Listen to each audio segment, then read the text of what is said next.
పరిస్థితులు ఎంత జటిలమైనవైనా, అవి ఎంత తల్లకిందులుగా ఉన్నా, అవి ఎంత ఇబ్బందికరంగా అనిపించినా,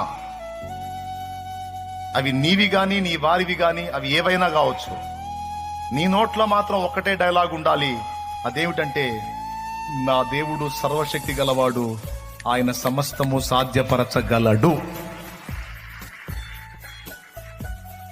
నా కోసం ఏమైనా చేయగలడు. అది గుండె నిండా ఉండాలి విశ్వాసం. నా దేవుడు నా కోసం ఏమైనా చేయగలడు, ఆయనకు సమస్తము సాధ్యం. ఏం చేస్తాడు? అయిపోయిందిగా, నీ బతుకు తెల్లారిపోయిందిగా, ఇంకేమైపోయింది? అరే బాబు, అయిపోయింది ఎక్కడ్రా? చచ్చిపోయి మట్టిలో మట్టైన శవాలను కూడా తిరిగి లేపి మహిమ శరీరాలు ఇచ్చి మళ్ళా వేవేల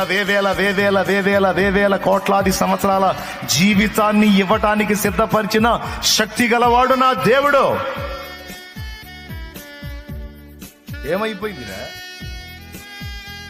చచ్చిపోయి మట్టిలో మట్టిగా కలిసిపోయినటువంటి అస్థికలను కూడా తిరిగి లేపి వాటికి మహిమ శరీరాలు ఇచ్చి కోట్లాది సంవత్సరాల నిత్యత్వం అంతా తిరిగి జీవితాన్ని ఇవ్వగలిగిన వాడు. అంత చేయగలిగినోడు ఈ 4 రోజుల వ్యవహారాన్ని చేయలేడంట్రా.